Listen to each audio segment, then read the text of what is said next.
Bueno, bienvenidos a buenas tardes, bienvenidos a este laboratorio del espacio Fundación Telefónica. Ya sabéis que hay vida en Martes. Hoy hay vida artificial en Martes, tenemos a la vida de la criatura en Martes y la criatura es la única criatura de la que podemos hablar en esta exposición que va a estar, como sabéis, estos monstruos de laboratorio van a estar acompañándonos hasta el día 16 de octubre. Os recordamos, por supuesto, que debéis utilizar vuestros teléfonos móviles, que debéis utilizarlos para tuitear con el hashtag VidaMartes, que nuestro evento de hoy se llama De Frankenstein a Frankenstein. La verdad es que siempre he querido decir eso de Igor, de parece peligroso, vaya usted primero. Habrá que llamar a algún invitado para decirle que vaya primero, porque como ahora estoy sola, tenemos 3 invitados maravillosos hoy con nosotros para hablarnos de esta vida artificial, en Martes, es de estos monstruos de laboratorio y del monstruo al que más amamos, que es Frankenstein. Tenemos también con nosotros a Enrique Flores, nuestro dibujante, que está aquí dibujando sus Frankenstein. Le voy a pedir que me dibuje con unas tuerquecitas o algo así, porque no me las he podido poner, pero yo sé que él hace magia y que me puede colocar esta vida artificial de las tuercas. Bueno, el monstruo de Frankenstein creo que nos fascina a todos, que nos fascina a aquellos que escribimos, porque en el fondo lo que hacemos nosotros también es crear un monstruo, pero nunca, nunca, nunca hubo un monstruo como ese monstruo, criatura, que no Frankenstein, porque le hemos bautizado nosotros después como el que creó Mary Shelley. De ese monstruo que creó Mary Shelley y de lo que hicimos con él nosotros después, hasta convertirlo en un mito de la cultura pop, vamos a hablar con nuestros 3 invitados. Voy a llamar a la primera, así por orden de sorpresa, a la comisaria de la exposición, María Santoyo. Muchas gracias por estar con nosotros. Mira, te doy a elegir, donde quieras.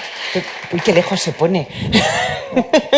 ¿Qué tal, María? Muy bien. Siempre un placer estar contigo. Bueno, hemos visto esta exposición. A mí es una exposición que me fascina, los monstruos, la vida de laboratorio. Pero hoy vamos a centrarnos un poco más en Frankenstein y me gustaría, como hemos hablado ya más veces de Frankenstein, que hablemos de ese otro lado pop, de cómo todos secuestramos a Frankenstein.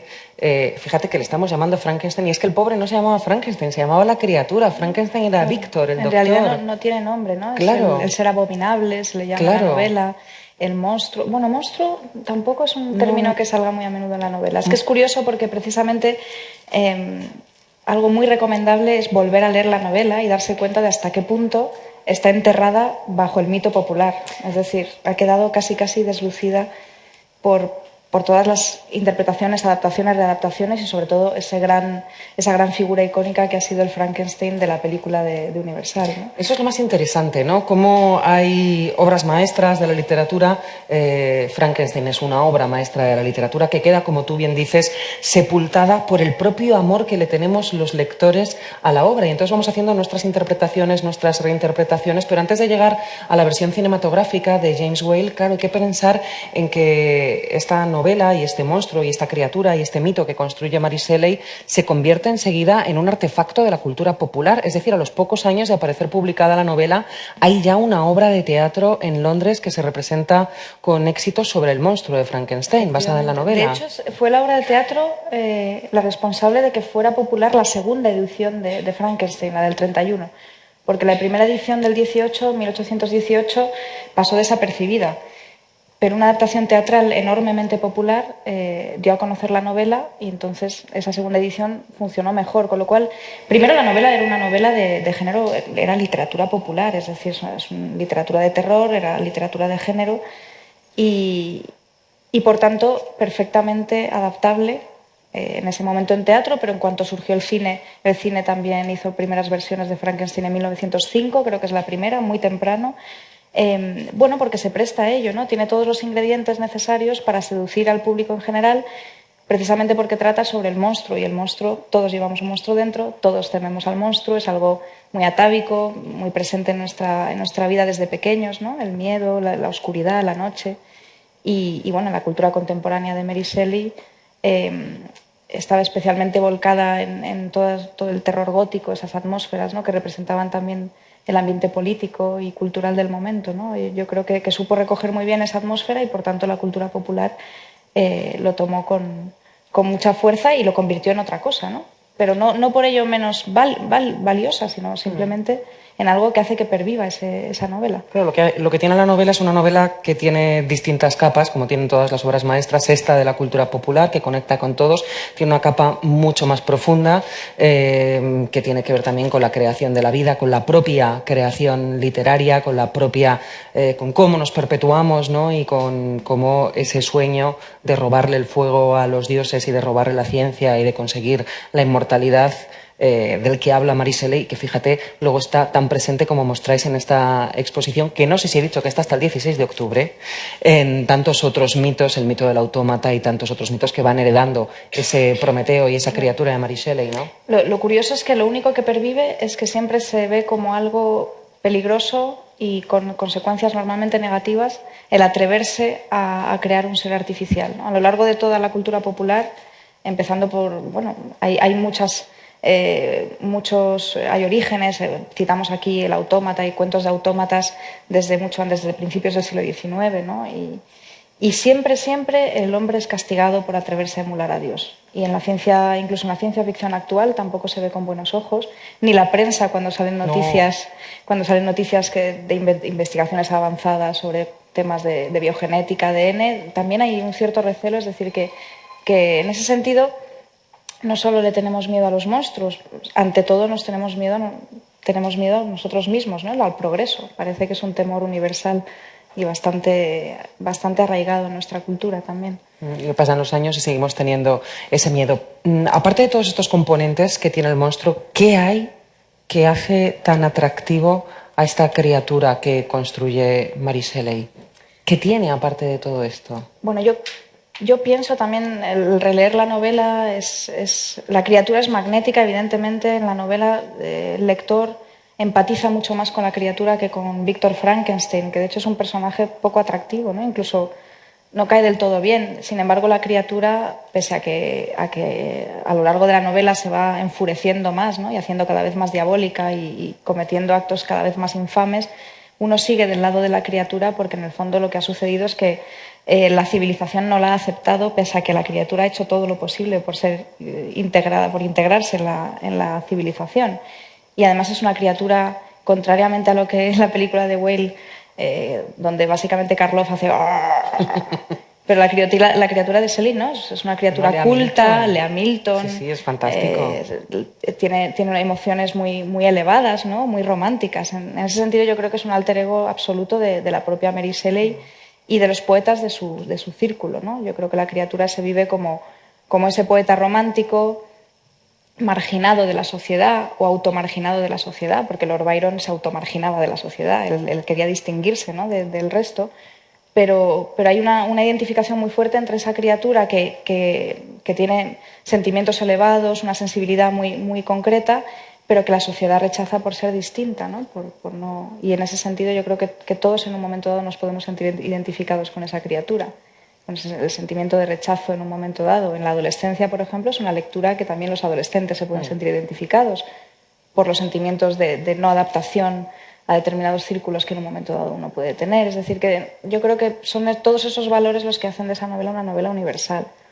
La mujer también. Mary Shelley, hay una lectura que mi compañero, el otro comisario de la exposición, Miguel Ángel Delgado, me dio a conocer, que es una lectura en clave de género. Es decir, y si Frankenstein en el fondo representara a la mujer en la época de Mary Shelley, que ve la vida desde la grada y que no participa de ella, que no tiene los mismos derechos, que no tiene las mismas oportunidades, también existe esa lectura, ¿no? Qué fantástica lectura es, además, teniendo en cuenta la corrección a la que luego somete Percy Shelley la novela de Mary, ¿no? Ya que estamos hablando de si hemos sido todos un monstruo en la adolescencia, de cómo nos enfrentamos a la criatura, de cómo nos identificamos a la criatura, Luis G. Martín, te voy a llamar no por monstruo, sino porque quiero hablar contigo también de adolescencias y de otras cosas. Un aplauso para Luis G. Martín. Voy a echar la silla para atrás. Sí. No mováis la silla para atrás. No mováis la silla para atrás, porque entonces no os veo la cara bien. Así, estamos perfectos. Si no es en calidad de monstruo, entonces bueno, sí, completa la entradilla esta que has hecho. No, es en calidad de monstruo. Lo que pasa es que todos hemos llevado un monstruo dentro en la adolescencia. Yo lo llevo fuera. No, tú lo llevas fuera ahora, pero lo has llevado dentro. Y esta historia del monstruo de dentro a fuera nos lo cuenta en su último libro, El revés del amor. Yo sé que tú no has venido para hablar de tu libro. No, por favor. Ya, pero ya yo te quiero preguntar por tu libro, porque sé que lo vas a presentar además dentro de muy poco. Y porque además cuando María me contaba esto, ¿no? De que todos hemos llevado un monstruo dentro y cómo la adolescencia es ese periodo entre la metamorfosis y que uno sufre vital, la metamorfosis que uno sufre mental y el monstruo que hay que sacar fuera, pues me ha parecido que esto tenía que ver con la historia que contabas. Así Bueno, que... sin hablar de mi libro, sí que debo decir que uno de los temas que a mí como lector y como escritor me interesan más de siempre y me seguirán interesando hasta que escriba mi última línea es el tema de la identidad, de cómo se construye la identidad de una persona, qué somos, la fragmentariedad de la identidad, ese monstruo que llevamos dentro o fuera, pero que está hecho de pedazos de los demás, de retazos de lecturas que hemos tenido, de gente que hemos conocido y que en el caso del monstruo de Frankenstein, de la criatura, está hecho de trozos incluso de carne humana, aunque también me gustaría hablar de eso, porque me gustaría invitar a que se recuerde cómo describe Mary Shelley a la criatura, que está tan torcidamente recordada por el cine, esas costuras, esas tuercas y todo eso no es la descripción mucho más monstruosa mucho más monstruosa, pero mucho más abisal que hay en la novela. Es el tema de la identidad, digo, es algo que me fascina como escritor, me fascina como lector y que hace que Frankenstein sea una de las novelas. Yo a veces lo he dicho y he escrito ya y por lo tanto no me estoy impostando aquí. Yo creo que es probablemente la novela que, baremándolo todo, a mí me parece más fascinante de la historia de la literatura. Y esto es una burrada, y además una burrada de estas un poco absurdas, porque bueno, no hay por qué elegir una novela, hay muchas novelas y de cada una, o muchos libros, y de cada uno se lleva un trocito también del Frankenstein. Pero sí que hay algo que tiene que ver conmigo, con mi vida, con la identidad y con mi último libro, y que está en Frankenstein. Frankenstein es alguien que se pasa toda la novela, desde que obtiene conciencia, diciendo, el monstruo de Frankenstein, la criatura, es alguien que se pasa toda la novela desde que tiene conciencia, recordándole a Frankenstein, pidiéndole, rogándole a Frankenstein, a su Dios, que le cree alguien a quien amar. En el fondo, Frankenstein, no lo olvidemos, es alguien que lo único que quiere y que promete todo, da todo a cambio, lo único que quiere es alguien a quien amar. Y él dice que se olvidará de la civilización, que se esconderá, que se apartará, que nunca hará daño a nadie. Por favor, que le creen a alguien que sea tan monstruoso como él y que pueda amar. Por cada vez que leo la novela, yo creo que es la novela que más veces he leído en mi vida, tampoco yo soy alguien que relea excesivamente, pero Frankenstein sí, cada vez que lo leo y a pesar de que me lo sé, es algo que me sigue conmoviendo. Alguien, un monstruo, alguien que ha pasado a la historia de la literatura popular, de la historia de la cultura popular, como un monstruo, lo único que pide, lo único que exige, es alguien a quien poder amar. Dices conmover, y me llama la atención porque a mí me conmueve esta lectura de Frankenstein como una historia de amor o como una historia de alguien que reclama a su Dios. Decías, ya que me has dado la capacidad de vivir y de amar, créame una compañera, ¿no?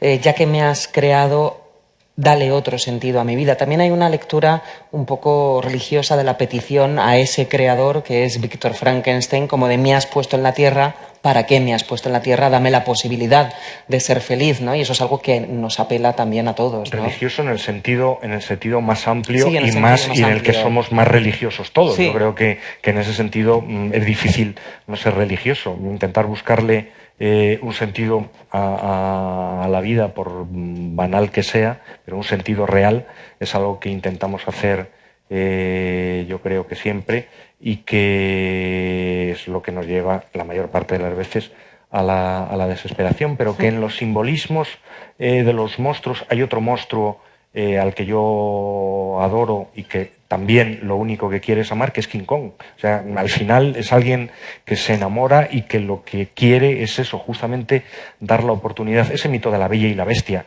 En este caso, en el caso de Frankenstein, él es la bestia y la bestia, él no quiere la belleza, aunque la belleza es otro de los temas que están en Frankenstein y de los que podríamos dedicar una vida en martes y una vida el miércoles y en todos Y la los vida días. entera, Y la vida incluso. entera. Sí, sí, vamos. Pero ese sentido general de la vida, que luego podríamos también discutir qué es para cada uno, pero que para mí algo troncal o algo medular es el amor, está en todo esto, claro. Claro, y esta es una novela que también fascina mucho a los escritores por lo que tiene que ver de creación, porque en el fondo lo que hace el monstruo de Frankenstein con esa electricidad que pone vida en su monstruo, ¿no? Lo que hace Víctor Frankenstein en ese momento es lo que hacen los escritores cuando con la electricidad de sus neuronas ponen palabras y levantan esos personajes que al final son personajes artificiales, pero el acto creador se parece mucho, somos ¿no? Prometeos. Sois Prometeos. Queremos ser Prometeos, somos al final unos pringados. Pero es que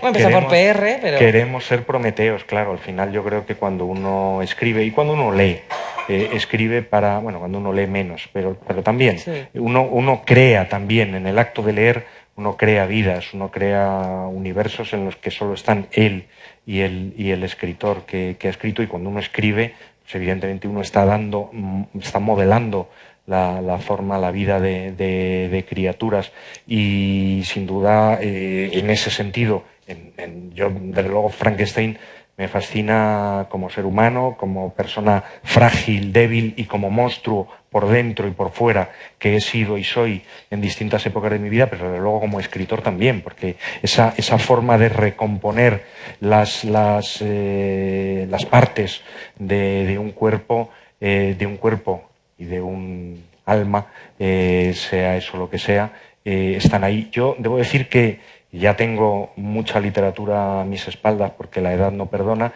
El segundo cuento, yo escribí muchas cosas antes que están todavía sin quemar y que deben ser quemadas inmediatamente, pero de las cosas que están publicadas, el segundo cuento que yo escribí es la historia de un chico deforme, de un chico muy feo, de un chico que se da asco a sí mismo, que tuvo viruela, que tiene un rostro repulsivo y que un buen día en una estación de tren se está lavando la cara mientras llega el tren, levanta los ojos para mirarse al espejo y el espejo está roto, solo hay una franja y de repente ve que hay alguien detrás de él. Se vuelve y ve que no hay nadie, porque realmente lo que ocurre es que ese espejo cortado solo ha reflejado la franja de sus ojos, que son hermosos, sus ojos sí son hermosos, aunque el conjunto en el que están envueltos, sus ojos no son hermosos. Y desde ese momento lo que él hace a través de la fotografía es buscar ese trozo bello, ese trozo hermoso que cree que hay en todas las mujeres y tratar de recomponer, recortando los negativos y recortando esos cuerpos a través de la fotografía. Busca prostitutas, busca mujeres, busca todo tipo de mujeres a las que se pueda encontrar. Lo hace con hombres también, creo, recordar. Reconstruir el cuerpo, el rostro de la belleza perfecta. En el fondo, ya en aquel momento, yo era un adorador de Frankenstein. ¿Sí? Y yo hice un Frankenstein con ese cuento. Era un Frankenstein fotográfico. Ya que estamos con la imagen, vamos a ver cómo va Enrique Flores dibujándonos. Pero si es que ya nos ha dibujado no sé cuantísimas veces. ¿Me has puesto los tornillos? Lo que es pedir, ¿eh? Es que da gusto, de verdad. Bueno, voy a pedir a nuestro siguiente Prometeo, Fernando Savater, que venga con nosotros, que se une al escenario. Un aplauso muy grande para él. Claro, ¿ves? Este es el truco de echar la silla para atrás, por si no nos vemos la cara. Fernando. Aquí otro monstruo para servirte. Aquí otro monstruo para servir nosotros, adoradores del monstruo. Claro, yo no sabía de esta adoración, de que parte de esta exposición, además, es parte de la exposición que tiene en su casa Fernando, parte de estas maravillosas miniaturas, estas reproducciones que son verdaderamente fantásticas. Se puede decir que tú vives acompañado de una colección de Boris Karloffes. Sí, bueno, yo tengo en casa, en fin, podría tener otras 20 colecciones, otras 20 exposiciones como esta. Pero bueno, una de ellas, porque, en fin, tanto mi mujer, que era la que hacía las figuras, etcétera, como yo, pues éramos muy devotos de Boris Karloff, ¿no? Y entonces, pues, ella hizo prácticamente todas las versiones, y eso que fueron muchísimas, porque Boris Karloff fue la momia y fue personajes de todo tipo. Entonces hizo un poco todas las representaciones, incluso compramos en Hollywood bustos, ¿no? Un busto de Boris Karloff que lo tenemos aquí entronizado en casa. O sea que sí, nos dedicamos mucho, porque bueno, Boris Karloff en el fondo fue el que aceptó hacer de monstruo, ¿no? O sea que fue la parte amable del monstruo cinematográfico la puso Boris Karloff, ¿no? O sea que yo en fin, creo que tenemos también que estar agradecidos. Qué hermosa esa frase, ¿no? Decir que fue el que aceptó hacer de monstruo, porque además toda su vida quedó ligada a ese Hay una monstruo. cosa que, bueno, Luis G. ha dicho o ha apuntado, y yo creo que es importante, es que en la criatura de Frankenstein, el rechazo que produce a su creador es puramente estético. O sea, es que porque la pobre criatura no ha hecho nada malo. O sea, todavía no ha tenido tiempo, vamos. Luego sí, luego como él dice, soy malo porque soy desgraciado, porque claro, me has hecho desgraciado tú. Pero el rechazo de su creador es porque es feo. Porque es una cosa fea, deforme, enorme, pero a la vez... O sea, que decir que verdaderamente es un rechazo no ético, sino estético. Luego se convierte, al final, claro, luego ya el pobre monstruo tiene que confirmar que es malo para dar gusto al creador, ¿no? Porque el creador ya le pueda odiar con razón, porque mata a uno y mata a otro y tal. Pero en principio la criatura no ha hecho nada malo y nos queda y él mismo lo dice varias veces, que si hubiera sido bien tratado desde el principio, pues en este momento sería, no sé, pues alcalde o yo qué sé. Bueno, podría ser alcalde, tal y como pues bueno, incluso venía, monstruo, ¿no? Incluso monstruo, efectivamente. Curioso, porque ese rechazo estético es el de muchas veces el de muchos creadores con su propia obra, ¿no? O sea, parece que Víctor Frankenstein realmente se está echando en cara que has hecho que te ha salido un monstruo en vez de haberte salido un Adonis pero que o es una curioso perfección, que ¿no? él, además de dar la vida y además de tal, lo que quería era crear una especie de Adonis o algo por el estilo, cosa que en principio no estaba en el programa, porque es un científico, parece que lo que quería era pues poner en vivo, hacer vivir una cosa que teóricamente estaba muerta, o bueno, realmente estaba muerta.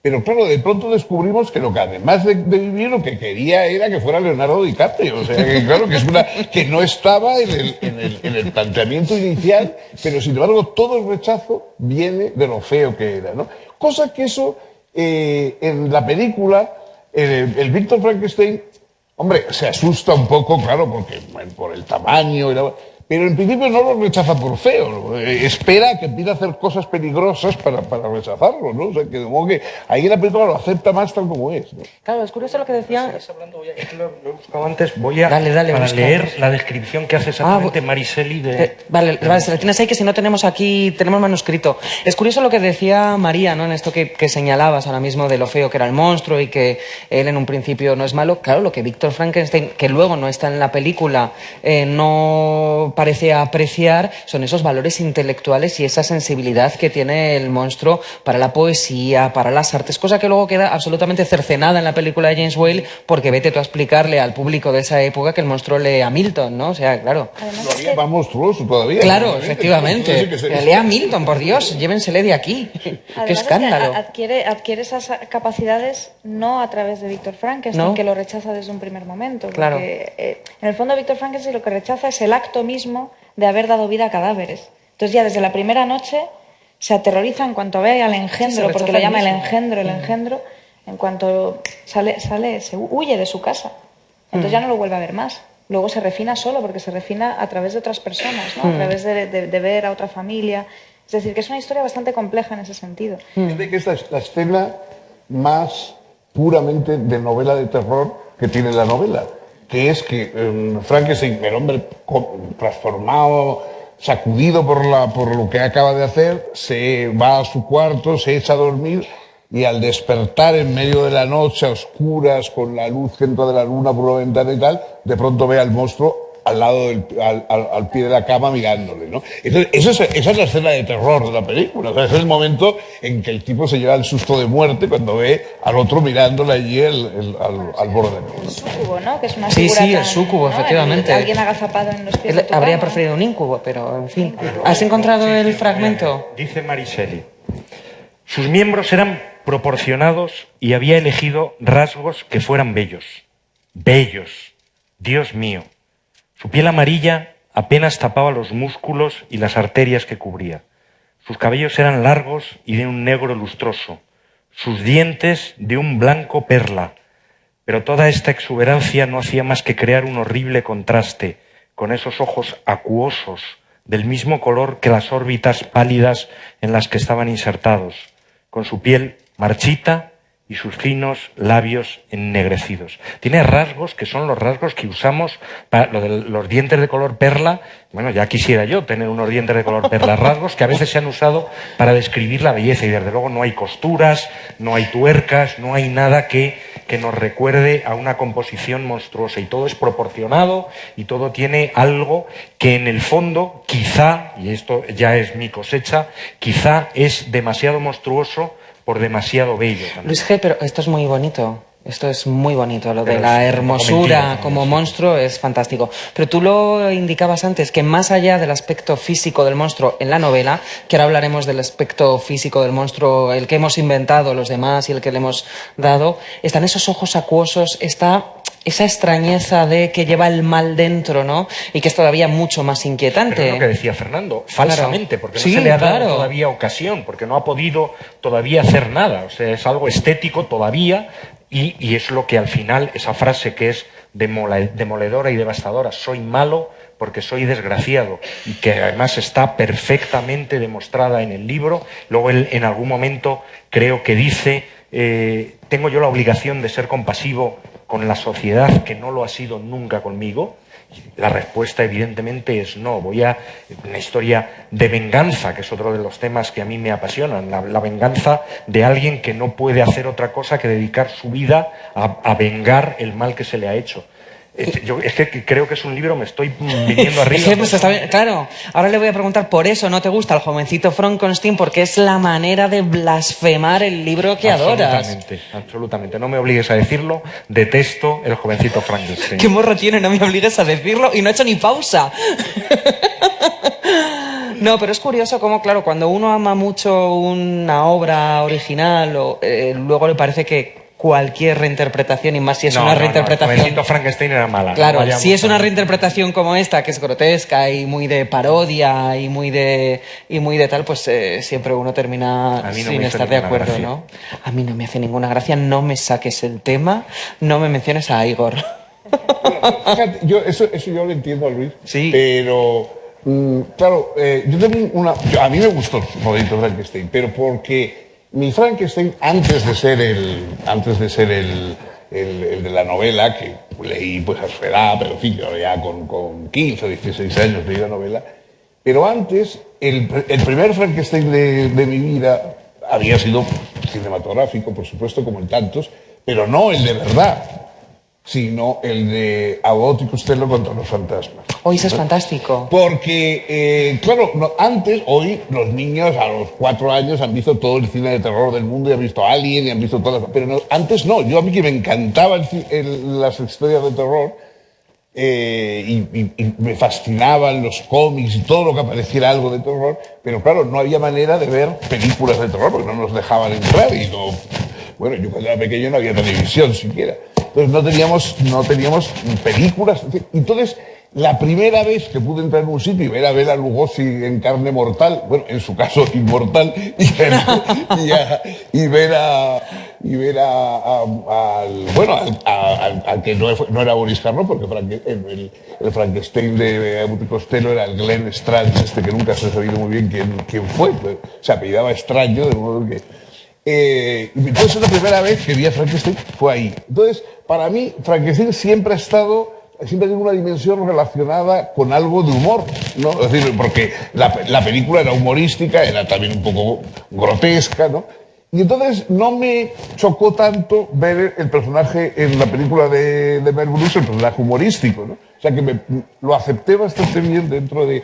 Mi idea era la idea de un Frankenstein con un toque de humor, ¿no? Y Hay un centenar largo de adaptaciones de Sí, la pues, novela en películas. la última muy reciente. Y el 80% son grotescas. Sí. De hecho, está todavía por llegar esa película que verdaderamente adapte la novela. Hubo un intento, pero que es la de... Bueno, la de Kenneth Branagh, La de Kenneth que Branagh. un intento un tanto Sí. fallido, porque, bueno, no no sé si salió bien. fallido, no. Pero Una en pena, realidad- Sí. Pero la realidad es que todavía no se ha visto... Las que hemos disfrutado efectivamente son parodias, son comedias o derivas extrañas de donde sale un Frankenstein, pero que no tiene nada que o ver. cine de terror, que es Sí. una forma Sí. limitada de leer la novela, claro. Es curioso porque debería ser quizá cine poético, ¿no? El que más se Debería acercara ser cine más... O de amor. metafísico, o de, metafísico, ético, sí. cine- No sé si habéis visto Penny Dreadful, Penny Dreadful es una serie que es un reto para cualquier guionista. O sea, un guionista es feliz si le dicen, mira, vas a coger todos los mitos de la literatura victoriana, todos, y vamos a hacer una serie. Entonces el guionista dice, bien, ¿y ahora cómo lo hacemos? Bueno, pues lo hacen y les sale bien y el personaje de Frankenstein es un actor de la Royal Shakespeare, es un actor absolutamente maravilloso del que te terminas enamorando porque, claro, es un caballero que recita a Milton, a Wordsworth, que es absolutamente ilustrado, delicado y sensible y que es monstruoso, pero no tan monstruoso y que se parece a la descripción de Mary Shelley, ¿no? ¿No? Pues empecé a verla, Dadle, pero como dadle. yo tengo un problema y es que soy muy asustadiza. No, por me parece que es cagona. miedosa, ya verás. Soy muy cagona, entonces no puedo ver nada que sea ni por asomo mínimamente de miedo. Es que maravilla, o sea que tú... Y tú- monta- a ti y te monta dan estas miedo las películas de exposiciones. miedo. A mí me dan un miedo espantoso. Pero las A mí películas. también, ¿eh? A mí también. Yo Y me luego no sugestiono duermo y- muchísimo. Pero qué y me- estupendo, Pero esto es daría tremendo. algo porque me diera Sí, miedo a de mí me verdad. Entonces Porque empecé a no, ver- no vamos, tú sí. entonces Empecé a ver verías. Penny Dreadful y Claro. no- Si no te diera pude. miedo de verdad. Vamos a ver cómo va Enrique, a ver cómo va Enrique. Y vamos a presentar a nuestros martianos y vamos a animaros a que nos mandéis preguntas con el hashtag VidaMartes. Esos teléfonos móviles que hacéis que no están a la mano. Uy, qué bien, qué público tan bien mandado, qué gusto. Están con nosotros nuestros martianos, que ya sabéis que son nuestra joven voz de la conciencia de la vida en Marte. Son los únicos que tienen micrófonos, son los únicos que pueden preguntar de viva voz. Claro, yo no sé cómo es la relación de nuestros martianos, que son muy jóvenes, con este mito de Frankenstein. Seguro que el Frankenstein de James Whale y Boris Karloff les suena un poco a arqueología cinematográfica. Se los voy a presentar. Son Camino, Fernando, Natalia, Andrea, Irene y Rodrigo. Me gustaría que alguno de ellos me contara qué os parece cuando hablamos de que, bueno, pues el Frankenstein de James Whale es el Frankenstein icónico para nosotros y para muchas generaciones, porque no sé a vosotros qué os parece aquel monstruo de Frankenstein con los tornillos. Miedo no creo que os dé, ¿no? Y ellos se miran como diciendo, ¿y ahora quién contesta qué Frankenstein es ese? No, este sí, lo hemos visto, ¿no, Fernando? El Frankenstein de Boris Karloff. Sí, sí, sí. Bien. ¿Y qué te parece? Pues yo creo que ese es un poco Viejuno. el... No, no. Puedes decirlo. No. Que tienes el micrófono. Yo y creo el que poder. es bastante el ideal que nosotros tenemos. Lo tenemos un poco más, tal vez, más monstruo tonto, verde, maloliente y, bueno, un cadáver más parecido a los zombies, a lo mejor que son los monstruos que tenemos así muy cercanos. Pero también es verdad que eso es mi opinión y estoy hablando como si representase a toda una generación, pero yo creo que eso es un poco como lo tenemos nosotros caracterizado, ¿no? Tenemos la imagen de ese Frankenstein muerto, verde, horroroso, tonto, que no habla casi, que poco menos que quiere... que es malo, o no malo, sino tampoco tiene la capacidad para pensar qué es, ¿no?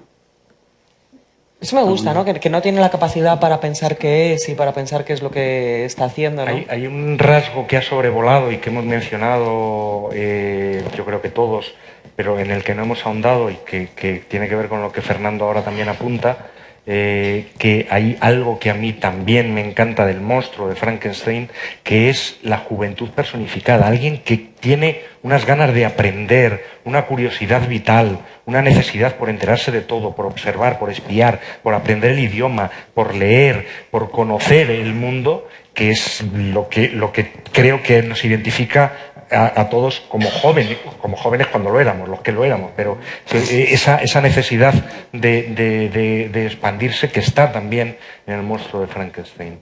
Pues yo no sé por qué Fernando le ha pasado iba a decir el teléfono, le ha pasado el micrófono a Irene, que creo que también tiene no sé si tienes una visión de Frankenstein o una pregunta, o las dos cosas. Tengo ambas cosas, pero te voy a decir la visión de Frankenstein. Bien. Que es cierto que nosotros, en realidad casi todo el mundo, consideramos al monstruo de Frankenstein como lo que dice Fernando, el personaje verde, medio tonto, pero eso realmente es porque en el momento en el que nosotros pensamos en que es un monstruo, no caemos en la cuenta de que pueda ser listo, le pueda gustar la poesía, pueda ser muy cercano a nosotros. Entonces eso es lo que yo pienso, ¿vale? Que nos hace que nos quedemos realmente con esa visión del monstruo, no con la otra. Y sin embargo, lo que sucede cuando lee la novela uno, por supuesto, pero también creo que sucede cuando uno ve la película, es que también se termina poniendo de parte del monstruo, ¿no? Es este Sí, pobre general, Boris Karloff, este pobre monstruo. Bueno, en general, primero, el mal es sexy. En cualquier película, El mal es súper sexy, sí. el malo es una figura tan esencial, y si es un monstruo, todavía más, porque tiene. Pero aquí no tiene sabemos mucho muy bien quién es atractivo. el malo, ¿eh? ¿No? Claro, en fin. También es curioso porque es verdad, estaba oyéndoles y decía, es cierto, Frankenstein es un zombie, en realidad es un zombie de zombies, porque está hecho de muchos cadáveres. Y dicen, y es verde, pero la película era gris, porque era en blanco y negro. O sea, que Frankenstein sea verde viene del cómic, ¿no? Sí. Frankenstein es el gran hijo de la cultura popular. O sea, está hecho de trozos de la cultura popular. Es en parte verde, es en parte zombie, es en parte, es decir, todas las cosas que han interesado a lo largo y se van adaptando con el tiempo. Es decir, hoy en día lo asociáis con zombie, ¿no? Con zombies, que es ahora mismo lo que en el género de terror y en las series es el personaje monstruoso por excelencia, es el zombie, ¿no? Pero porque Frankenstein puede ser todo eso y al mismo tiempo no es nada de eso, ¿no? Al final estamos intentando aquí reivindicar al Frankenstein de la novela, el Frankenstein, el monstruo de Frankenstein, sensible, romántico, un poco alucinado, deseando amar, o sea, esa figura que al final tiene mucho más que ver con un ser humano que con algo monstruoso. Eso sale en la película, ¿eh? Sí, O sea, sí. que reforzando lo que decía Luis del carácter ese adolescente, el que quiere aprender, etcétera, también es el que tiene torpezas involuntarias que son las que hacen daño. O sea, él a la pobre niña que hay ahí la tira al agua porque cree que es una flor, que es una forma de hacerle un piropo, ¿no? Estamos tirando flores, tú que eres una flor, te tiro al agua también. Y claro, o sea, que él cuando hace daño también, como hacen daño, pues eso, pues un poco los zangolotinos estos que todavía no saben controlar sus fuerzas, etcétera, pero no tiene mala intención. Yo creo que una cosa interesante es que la literatura de terror casi siempre se ha basado en cuentos, ¿no? O sea, los cuentos son el género propio del terror, porque claro, es muy difícil mantener una tensión terrorífica durante mucho tiempo. Entonces hay muy pocas novelas que tengan el componente terrorífico y que verdaderamente sean buenas, ¿no? Buenas novelas. Pero claro, lo peor de todo es que las dos mejores novelas de todas las épocas de terror fueron las dos primeras, que fue el Frankenstein de Mary Shelley y el Drácula de Bram Stoker. No sé qué decir, que fueron los dos éxitos, los dos hits mejores, y nunca ha habido otra vez novelas. Bueno, hay algunas, por ejemplo, de Stephen King, el Salem Slot, etcétera, son novelas muy buenas de terror, ¿no? Pero como esas dos, claro, y son dos monstruos muy diferentes, porque uno es el monstruo a la fuerza, por incomprensión, por el rechazo estético, etcétera, y el otro es el monstruo que ha buscado convertirse en algo monstruoso, pero también por amor. También para Sí, buscar el es una amor. novela de amor O sea, y igual. de- Es decir, son dos personajes románticos. Uno, el que por torpeza de los demás y por no apreciarle a los demás le convierte en monstruo. y otro porque él mismo se convierte en monstruo convencido de que en el fondo en el amor hay algo monstruoso y eso es lo que él quiere buscar, ¿no? Pero son los dos polos muy interesantes y en el cine y en todo siempre han salido como dos opuestos, ¿no? Drácula y Frankenstein. Y además tienen en común además que son relatos corales, porque como es género epistolar, pues se va contando y eso funciona muy bien para la generación de tensión, ¿no? Porque es como tener un poliedro y se va contando desde distintos lados pero nunca se ve hasta que en Frankenstein la primera persona de Frankenstein es el núcleo de la novela, cuando habla el monstruo, ¿no? Y es donde se entiende todo. Es gracioso también con la relación entre los dos, entre Drácula y Frankenstein, que cuando James Whale iba a llevar al cine Frankenstein, el papel se lo propusieron a Bela Lugosi, que naturalmente era el actor por excelencia, ¿no? Y Lugosi creyó que no tenía ningún éxito, porque iba a decir que no iba a tener ningún éxito. Además, él como iba a también salir por razones así, estéticas, claro. eso de salir con tornillos y convertido con 2 horas y pico de maquillaje. Anda, porque Bela Lugosi creía que era Rodolfo Valentino y que era un hombre atractivísimo. Era un engaño y estupendo. entonces lo rechazó y le regaló el papel a Boris Karloff, que no le importaba ponerse en manos de Jack Pierce 2 horas. Y es curioso, ¿no? Porque además los dos personajes son, claro, dos figuras pop reinterpretadas una y otra vez y que creo que nuestros jóvenes se heredan, ¿no? En cierta manera, porque heredáis esa literatura de vampiros y heredáis esta literatura, como bien habéis dicho, el zombie o el polizombi que decía Fernando, ¿no? Que no deja de ser ese Frankenstein. ¿Quién tiene el micrófono ahora? Yo. Sí, es pues verdad. Andrea, ¿quiere preguntar algo? Sí, tengo una pregunta. Vamos. Bueno, sobre todo en las novelas de terror del siglo XIX, los monstruos están protagonizados por hombres, como el caso del Dr. Jekyll y Mr. Hyde, o El hombre invisible, o lo de Frankenstein. Esto es porque directamente las mujeres estaban tan apartadas de la sociedad que ni siquiera podían ser monstruos, pongamos, o porque los valores que puede tener un monstruo en la sociedad coinciden más con los hombres que con las mujeres. Esa pregunta yo no la voy a contestar, paso palabra. Comodín de siguiente, comodín de comisaria. Comodín de la comisaria. Pues precisamente en la exposición hemos incorporado un arquetipo que no es el del monstruo, pero que también está muy presente en las novelas del 19, que es el del autómata, que es el antecedente del robot. Y curiosamente en la novela del 19 la autómata siempre es femenina. Son autómatas, son mujeres robot. Es decir, que sí hay un ser monstruoso que en este caso, claro, abunda en lo que estás comentando. Es decir, ¿por qué son mujeres robot? Pues porque así hacen lo que yo le digo, ¿no? También esa es la objetización de la mujer, en fin, son siempre las mismas cuestiones. Pero luego la mujer eran brujas. El monstruo femenino o el personaje femenino del cuento de terror es la bruja. Y ese es un papel que se le ha asignado a la mujer dentro de este género y de la literatura que ha sido difícil salir de él, ¿no? Porque ya es un arquetipo también tan asentado. Es decir, los disfraces en Halloween son de Frankenstein, de vampiro o de bruja. O sea, una mujer pues tiene pocas alternativas. Puedes ir de vampiresa, ¿no? Después ya... En la literatura y también, no un poco posterior a Frankenstein, pero Vilés de L'Isle-Adam hace La Eva Futura, ¿no? Que es una novela que también entonces el personaje, no sé si monstruoso, por lo menos fuera de la norma, digamos, es una figura femenina, ¿no? Un poco como la que luego hace el Metrópoli, Fritz Lang, ¿no? Entonces, hay otro cuento famoso, uno de los cuentos más famosos, de los primeros cuentos famosos de vampiros, de Joseph Sheridan Le Fanu, el gran autor irlandés, que se llama Carmilla, y Carmilla es un vampiro femenino. O sea, Carmilla es un vampiro, es una mujer, ¿no? De modo que enseguida también empieza a haber un personaje femenino, pero bueno, es verdad que son más propios los personajes masculinos, no siempre en el cine. Una de las mejores versiones que hay, de las más emocionantes versiones que hay de Jekyll y Hyde, es una película que se llama El Dr. Jekyll y su hermana Hyde. Y entonces es una película en que Jekyll, cuando se convierte en monstruo, se convierte en mujer. No la he visto yo. No, película estupenda. Es una película es de los estupenda. 70, Entonces, el lado malvado de Jekyll es una mujer.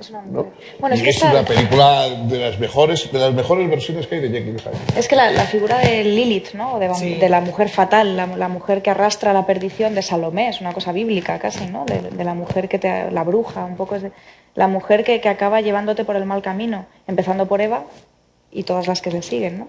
Eso también es un arquetipo muy Pero que concreto. la bruja, es que probablemente nosotros entendemos siempre bruja como una vieja con una escoba, que no. Bruja era cuanto más Circe. Lilith y más Bruja era Aurora. Circe, que Es era una una tentadora, hechicera. claro, es una Bruja era tentadora. Circe, que era una hechicera que transformaba a los hombres en cerdos, ¿no? Cosa que tampoco es Tampoco es tan difícil, ¿verdad? No sé, depende de... En fin. Bueno, no... De todas formas, ahora ya que han Bien. respondido ellos, yo creo que en la historia de la literatura, para bien o para mal, la mayoría de los héroes son masculinos y la mayoría de los antihéroes y de los monstruos también son masculinos. O sea que es una cosa que es interpretable desde cualquier punto de vista. No olvidemos de todas maneras que esta es una novela que escribe una mujer eso le da. en esta reunión en la que además está Byron, está su esposo Shelley, está Polidori, está Claire Cremont, que no escribe nada, pero que tendría mucho que contar. Lo escribe esta novela, la escribe esta mujer que además pertenece a una familia absolutamente excepcional, a una familia de intelectuales y que nos regala este personaje, ¿no? Y que es una novela de una autora. Y está muy bien que a veces se nos olvide que es una novela de una autora. A mí esto me parece maravilloso, porque es una novela sin género. Mary Shelley es fascinante como mujer de su época, desde un punto de vista histórico, su propia biografía, pero más fascinante todavía es su madre, porque su madre es una figura increíble, es una de las pensadoras políticas más radicales que ha habido en la historia, yo diría. Escribió La Vindicación de los Derechos de la Mujer en pleno siglo XVIII, que dentro de la de lo que se generó durante el siglo de las luces, es un escrito que cualquier página, no tengo aquí para leer los extractos, pero sorprendería la modernidad de las cosas que reivindica, ¿no? Desde una posición como mujer en el siglo XVIII, imaginaros qué derechos podía tener la mujer en esa época y qué conciencia podía tener la mujer de hasta dónde podía llegar, y de repente su madre sí la tuvo.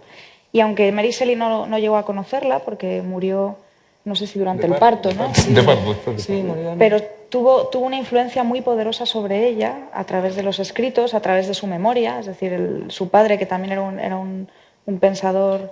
Pero fíjate que hubiera sido interesante saber cómo hubiera sido Mary Shelley si hubiera logrado vivido convencer a su madre y ser educada por su madre, porque es que el padre no le hizo ni caso. Claro. El problema, o sea, el padre era muy progresista, el padre Claro, era pero por muy eso no sé fue qué, la figura- pero lo de la educación de la mujer... Es muy llamativo que una mujer que pierde a su madre y que no recibe esta educación escriba una novela sobre un monstruo que pierde a su padre y que no recibe esta educación. y por y que supuesto tiene la que- idea de la orfandad está en todo, no está solamente en toda ahí, su sino obra. en otra novela que tiene muy bonita, El último hombre, también está la idea de orfandad total, cuando ya un hombre se queda solo en el mundo, se han muerto todos los demás, lo cual también es un tema muy moderno Sí. que luego se ha decidido desarrollar en el cine y tal, ¿no? Y vagar por el mundo, porque es que Frankenstein en la novela, a mí una de las cosas que más me gusta de la novela es toda la parte paisajística, cuando está Víctor Frankenstein persiguiendo al monstruo, entonces es en El la hielo. montaña, en las cumbres, después en el hielo, Sí. y esa cosa de estar permanentemente en fuga también fue la vida de Mary Shelley, Esa cosa que su amante y él esa estuvieron cosa todo el estupenda rato de que no hay viajando. policía ni hay nada, quiero decir, Nunca, o sea, que Frankenstein se mueve por Europa matando a gente en cada hotel, y el otro va, uy, que tal, pero no puede avisar a la policía, porque no hay nadie que se ocupe de esas cosas. Porque a ver cómo das la descripción y cuentas lo que has hecho. No, mira, es que yo reviví unos muertos, los puse así un poco Sí, sí, juntos. claro. Claro, cualquiera va al cuartelillo con esto. Tenemos una pregunta, recuerdo el hashtag Vida Martes. Tenemos una pregunta de Miguel Ángel Delgado. Al hilo de lo que había salido antes, dice: los zombies y los vampiros han sido ya redescubiertos por los adolescentes. ¿Por qué no ha pasado aún con Frankenstein? ¿O crees que en cierta manera sí que ha sido redescubierto y reinterpretado, lo que decíamos antes? Eso tendrían que ser los adolescentes. Adolescentes, Versiones queridos del- jóvenes martianos. Hola, ¿qué tal? Rodrigo. Y tal vez porque la atractividad estética del personaje de Frankenstein, esa personalidad compuesta por varias partes, sea diferente de esa monotonía que hay con los zombies, con Drácula, que es un personaje como más... son personajes más individuales, más heroicos.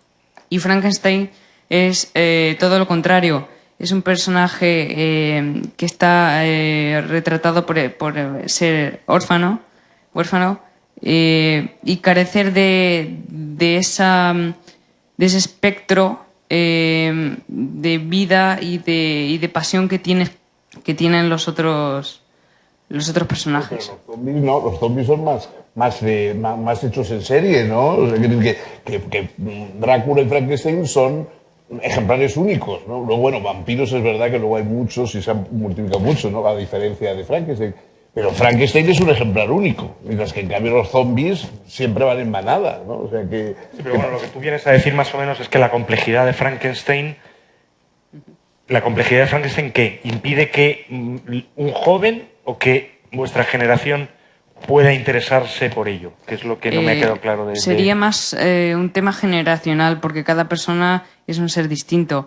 Pero sí, sería más esa incapacidad por separar cada característica que convierte a Frankenstein en un ser único. Y esa singularidad que en el fondo hace que él sea todo de una sola vez. Yo creo que sí, de todos modos, tal vez no Frankenstein como arquetipo, pero sí está presente la idea, porque Frankenstein, además, el monstruo de Frankenstein, estamos todo el rato con Frankenstein, Sí, pero la criatura de pobrecilla. Frankenstein, lo que la distingue de los demás monstruos que hemos citado, los vampiros, etcétera, es que es una criatura creada por un hombre en un laboratorio.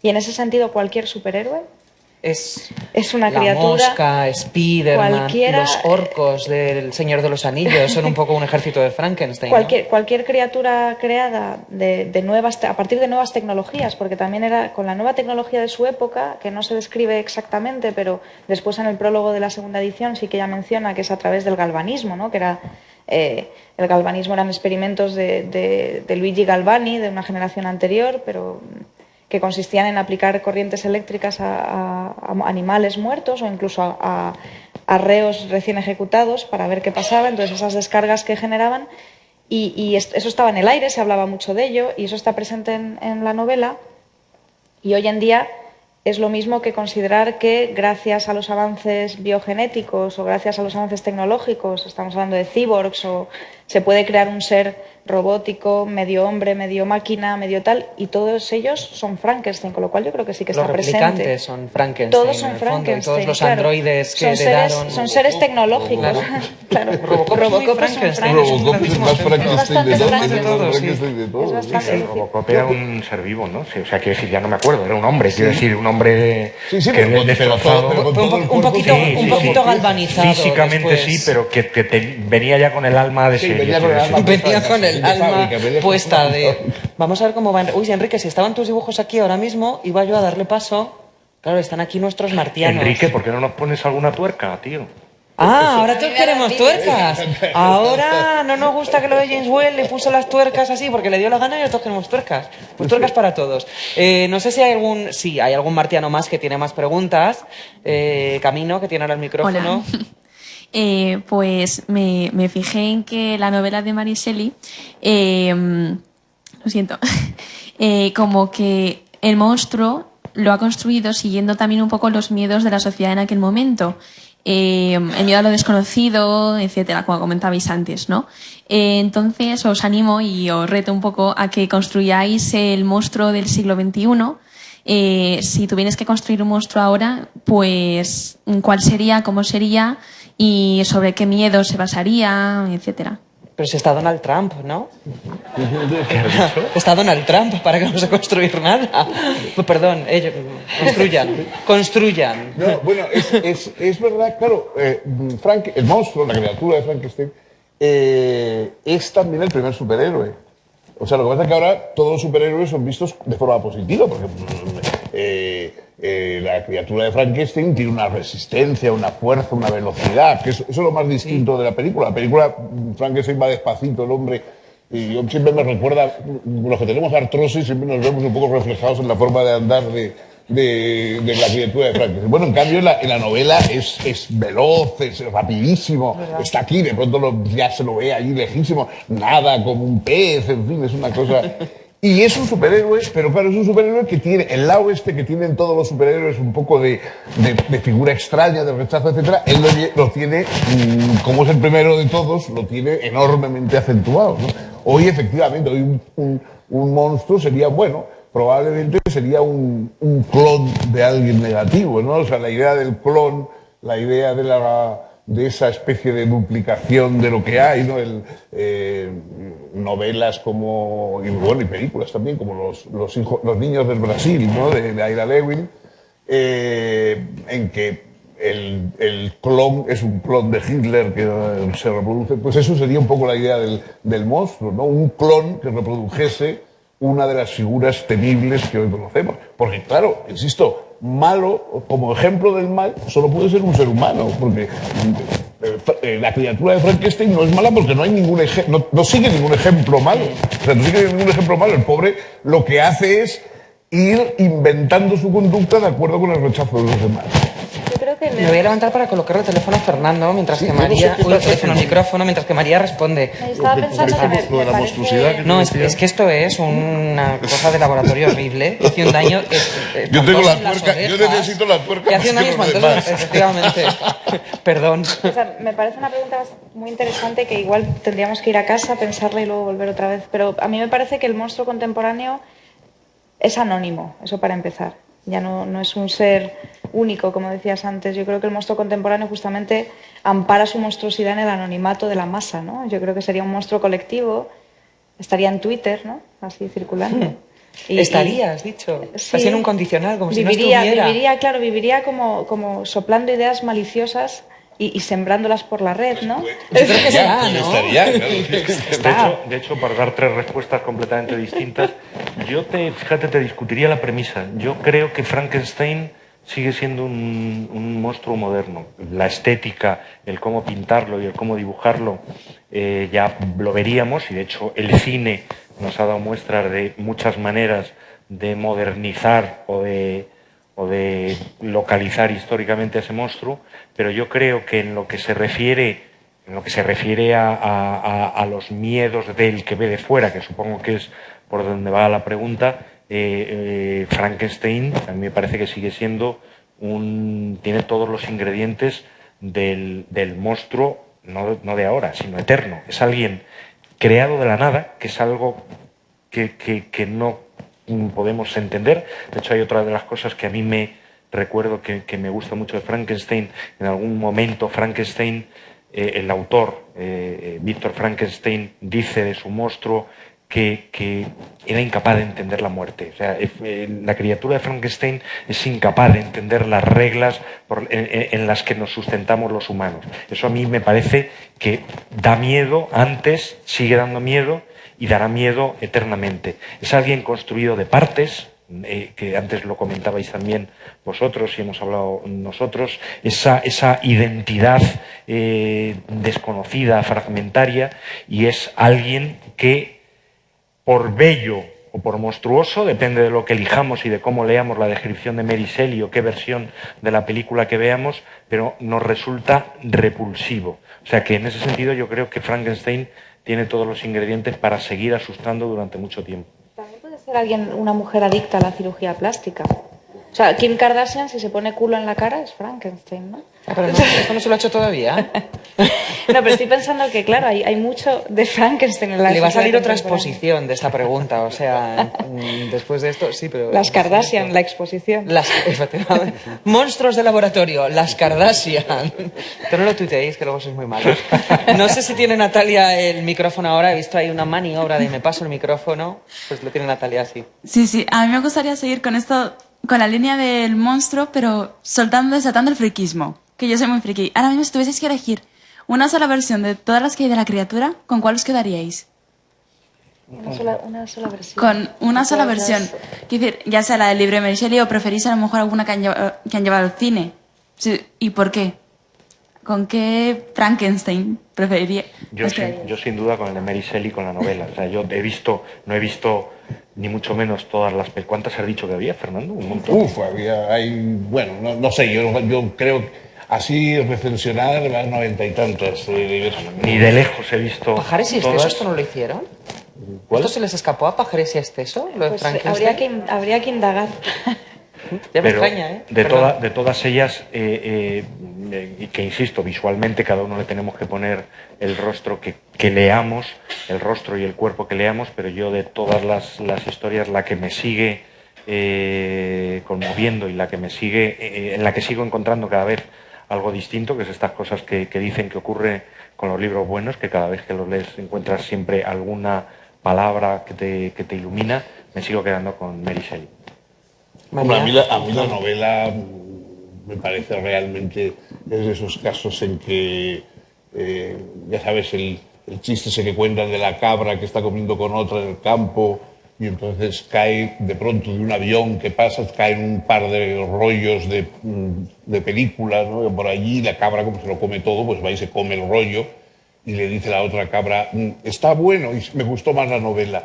Bueno, pues yo creo que en general se puede decir eso, ¿sabes? Que es mejor la novela. Ahora, a mí las películas me encantan y desde luego me parece que, la mejor es La novia de Frankenstein. O sea, La novia de Frankenstein es un poema verdaderamente maravilloso porque ahí habla Frankenstein, habla para decir palabras de amor. Es decir, la teoría de Rousseau es que los seres humanos no hablaban hasta que en un pozo se encontró una aguadora que había ido a buscar agua para la tribu y un jinete que estaba huyendo del enemigo y tal, ¿no? Y entonces, pues el jinete se quedó fascinado por la aguadora también por el jinete, y inventaron el lenguaje, porque algo se tenían que decir, ¿no? Pues en el fondo, la película La novia de Frankenstein es un poco esto, ¿no? Aparte del papel maravilloso que hace Sarah Lanchester, que Esos ojos que es tiene. extraordinaria. Pero claro, luego está el colmo, ya la desgracia, porque claro, en la novela de Mary Shelley, Víctor Frankenstein no le da gusto al monstruo, no le hace la novia. En algún momento Lo lo intenta, sí. hace cosas, pero luego al final se enfada con el monstruo y tira los pedazos de novia por Es que era un ahí, científico ¿no? un poco dudoso, Víctor Frankenstein, es decir, que hace No, el experimento una vez, luego no le sale, Víctor luego Frankenstein es un personaje, vamos, te digo, abominable. Bueno, entonces tira los fragmentos y claro, el pobre monstruo se cabrea un montón, como es natural. Pero en la película es peor, porque en la película le hacen la novia. Frankenstein, a pesar de que es una novia un poco rara, pero sí, bien mirado, todas las novias son raras y le gustan a uno. Entonces, el monstruo está encantado con la novia, pero la novia ve al monstruo y reacciona como todo el mundo, diciendo ¡ah! Claro, entonces ya Frankenstein decide que hay que acabar con toda la civilización occidental cuanto antes. A mí Es maravilloso, esa película es maravillosa. A mí me fascina la fiabilidad del amor en Frankenstein, que la primera novia que le ponen delante en todas las versiones, él se enamora como Titania en El sueño de la noche de verano. Me han puesto una pócima y yo me enamoro de lo que me eche. La novia parece que, no sé qué novio querría esa novia, porque claro, le parece feo Frankenstein. Pero no se ha mirado al espejo ella, Claro, exactamente. Qué rica, ¿qué es lo que quiere? Ahora que estamos haciendo comedia, hay que reconocer que la parte de la novia de Frankenstein, del jovencito Frankenstein, es tremendamente graciosa. A mí me Esa encanta. novia pijísima y elevadísima, enamorada del con la monstruo. amistad con el viejecito ciego No, que toca. no, tú no tienes que reconocerlo y yo no cantaré Gloria, Gloria, Casi Aleluya. me mata. Sí. Yo después estoy de acuerdo, a mí de la novela me gusta más que cualquier versión. Me interesa mucho, y además la has citado tú, la del Frankenstein y su hermana Hyde, estas además No, películas de los Frankenstein años... no. Jekyll y su Jekyll, hermana perdón, Hyde. es verdad, las versiones de los años 70 me he confundido, pero en los años 70 las versiones que se hacen como un poco cutres, me interesan estéticamente. Pues estas versiones glam, la de Pero yo voy a Fantasma de la citar, Ópera, claro, es... yo voy a citar una cosa que además es un personaje al que le tengo mucho cariño, que no es una versión de Frankenstein, pero sí lo es, que yo, que soy de la bola de cristal y me he criado con ello, los Monster, el personaje de los Monster. es verdad. Claro, entonces ese es el personaje al que le... Tendríamos que reverlo, ¿no? Para ver si... Pero yo... a lo mejor claro, no. yo es que de hecho... No, por eso, para ver si claro, aguanta, quiero de hecho, decir. es mi primera... Si la tuya fue Boris Karloff, mi primera versión de Frankenstein fue el de los Monster, de la bola de Sí, es cristal. verdad. Oye, a lo mejor podéis hacer un Frankenstein de versiones y quedaros con la Pero imagen, sí. con la Con pedazos. imagen El de episodio Boris de Karloff. esto, Claro, la sí, sí. voz de Penny Dreadful, que es maravillosa, el texto de... No, pero a lo mejor es lo que Estaría pide bien, esto. estaría El bien. Claro. Frankenstein ideal, igual no Y sale muy guapo. adecuado, además, muy adecuado. Claro. Y vosotros, martianos, esta pregunta que hacíamos antes de la fascinación de Frankenstein, no sé si hay alguno más, si hay alguno muy fascinado por Frankenstein, que le guste muchísimo el mito, que le guste mucho la imagen. No sé si habéis vuelto a leer, si habéis leído el libro, si lo habéis vuelto a releer ahora, y si queréis añadir algo. Fernando tiene el micrófono y como él ya ha contestado, se lo pasa así a Natalia, es como de pasa bola, pido el comodín. No sé si hay alguno que quiera añadir algo sobre... ¿En Halloween alguna vez os habéis puesto una careta de Frankenstein? ¿Alguno se ha disfrazado alguna vez de Frankenstein? Sí, yo creo que eso todo el mundo.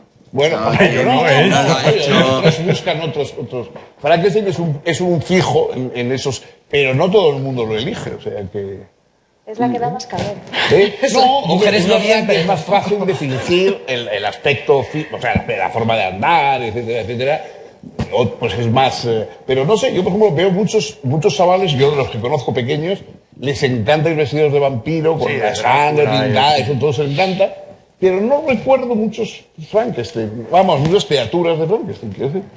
Pero yo, por ejemplo, que tengo algunos primos pequeños, de eso me acuerdo de haber visto alguna serie con ellos y Frankenstein sigue apareciendo, en plan dibujos animados y tal, pero Frankenstein aparece. ¿Ah, sí? El monstruo de Frankenstein sigue apareciendo. Sí, yo me acuerdo en Halloween, cuando veía Disney Channel, que Frankenstein aparecía siempre. O sea, en todas las películas, ahí estaba. Hacían un mix o un popurrí, pero ahí estaba. Y todo el mundo se disfrazaba de él. Sí, sí. Eso Bueno, es- y Mientras hay Luis Frankenstein, antes espera. mencionaba lo que... En fin, quizá la única película que yo pondría por encima de Frankenstein que es King Kong, ¿no? O sea, King Kong verdaderamente que es el monstruo, bueno, el monstruo enamorado, como todos los, como buen monstruo, etcétera. Pero yo creo que quizá es la película, para mí es la película más hermosa de la historia del cine, vamos. Y yo me acuerdo una vez fui con mi hijo, cuando mi hijo tenía 8 o 9 años, y mi sobrino, que tenía un año menos, bueno, siempre por las tardes me mandaban todos mis hermanos y tal con los niños al cine porque a mí me gustaban las mismas películas que a ellos, entonces yo me iba con ellos encantado de películas. Y nos fuimos a ver una King Kong, la clásica, la de los años 30, claro. Pues, La de Jessica Lange. ¿Eh? Ah, Sí, Jessica bueno, Lange, las nuestras versiones, gemelas, en fin, es- pero la clásica. Y yo, pues, hombre, quería un poco explicarles, ¿no? Porque esa cosa que siempre ibas con miedo de que a lo mejor no entienden la complejidad, tal. Y estaba yo, pues, ellos vieron la película entusiasmados, tal. Y cuando terminó, yo empecé, bueno, ya habréis visto. Y entonces mi sobrino me decía, King Kong la quería, la quería. Digo, ha entendido todo, ha entendido todo. ¿Qué edad No hay era? nada más. ¿Qué edad? Pues 8 años, no sé si. Pero- Yo cuando dijo King Kong la quería, digo, ya está, no hay nada más que explicar. Claro, pero eso, esto es el poder de estos mitos, ¿no? Y de estos personajes como King Kong o como Frankenstein. Volvemos otra vez al asunto del amor, que creo que cualquiera... todos vimos Frankenstein muy jóvenes, todos lo leímos además muy jóvenes, hemos hecho otras relecturas, pero creo que la obra, la novela y la película te toca porque hay algo que es muy nuclear y que te toca aunque tengas 8 años y entiendes que efectivamente cómo no la va a querer, claro, y cómo no va a querer una novia, y cómo no va a querer La que yo vivir. creo que tiene una buena, no sé si novela, bueno, novelas de ellos, alguna cosa escrita sobre eso, pero película es la vida de Mary Shelley, ¿no? O sea, Total. porque Mary Shelley verdaderamente es una vida extraordinaria también, o sea, es realmente una persona fuera de lo ordinario en el sentido más literal, que además también hay un esfuerzo en ella, sobre todo hacia el final de la vida, por ir convirtiéndose en alguien más aceptable y más normal y más... O sea que... Bueno, precisamente hemos olvidado una, que no es versión, pero yo creo que es la mejor película sobre Frankenstein, que es Remando al viento, que la pusieron de nuevo el otro día. Sí, sí. Bueno, Remando al Viento, hombre, ya es demasiado, Pero es- demasiado artificial, ¿no? Sí, pero es una muy buena película. No, es muy buena sobre- película. Pero todo lo que tenga que ver con un monstruo de laboratorio y sea artificial nos parece aceptable en este foro. O sea, artificial es bueno. No, la película está muy bien Yo disfruté mucho también, la estrenaron ahí en San Sebastián, el Festival de Cine, me acuerdo muy bien, con la de Gonzalo. Muy bueno. ¿Qué ibas a decir antes, Luis, que te hemos...? No me acuerdo. Pues creo que tenía que ver con los monstruos y cómo nos apelan. Id pensando a qué actor actual convertiríais en Frankenstein el doctor y Frankenstein el monstruo. Deciros que había una versión absolutamente maravillosa de Frankenstein que hizo Danny Boyle el año pasado con el National Theatre en Londres. Hacía... tengo que decirlo así, mi adorado Benedict Cumberbatch hacía de Frankenstein el doctor y hacía de Frankenstein el monstruo, y los dos actores se iban intercalando, y entonces que tiene mucho sentido, ¿no? Que a lo mejor puede ser el mismo actor. Convertir el mito en narcisismo puro, ¿no? Totalmente, totalmente. El Jekyll y Hyde, porque muchas veces el Jekyll y Hyde que interpretó Spencer Tracy, él hacía los dos papeles también, Sí. ¿no? Pues no, aquí lo que hacen es intercambiarse, y unas veces un actor hace del doctor y otras veces el doctor Javier hace Bardem del... podría hacer del un monstruo. Ay, lo iba a decir yo. ¡Ay! Joder. Perdón. ¡Hala, por aclamación popular! Javier Bardem haría un buen monstruo, una buena criatura de Frankenstein. Sí, es cierto. Por todo, por corpulencia, por el Pues lo que gesto, digo, por esa capacidad. Un hieratismo así. Y esa capacidad de modular el registro desde lo tierno hasta lo cruel, lo monstruoso. Sí, el otro yo creo que es más difícil y más... Bueno, en este caso podría hacerlo Carlos Bardem, y así todo queda en casa. No, demasiado, no. No tiene pinta de Es más, doctor. Tiene que ser más joven, más guapo, ¿no? Yo creo, yo lo veo Más pretencioso, ¿no? Sí. Porque es un personaje pretencioso, en el fondo es un snob, ¿no? Víctor Frankenstein es un snob, es un clásico snob, y por eso, por eso también lo rechaza estéticamente. Y por eso no le gusta, porque es un snob, ¿no? Es un personaje que lo que quiere es en el fondo matar y tal, ¿no? O sea, no es un científico de verdad. No, eso ya está demostrado, porque con lo chapuza que es este hombre... Aparte, pero vamos, hombre, él tiene éxito en lo fundamental, porque la verdad es que juntar pedazos de muertos y ponerlos a andar tampoco debe ser cosa fácil. Pero lo hace todo por eso mismo. Yo creo que es un snob. María, ¿algún actor que pongamos a hacer de Frankenstein? Pues no actor, pero monstruo? todo el rato me viene a la cabeza Iggy Pop. Pues está muy bien. De monstruo de Frankenstein. Y me gustaría que Víctor Frankenstein, pues mira, por variar un poco la historia, me gustaría escoger una actriz, ¿no? Alguien que hiciera... Vicky Frankenstein, claro. Vicky Frankenstein está muy bien. Sí, hacer una científica, ¿no? Que de repente se le va la mano en el laboratorio y sale Iggy Pop. Le gustan las versiones de los 70, lo ha dicho antes. Acaba de...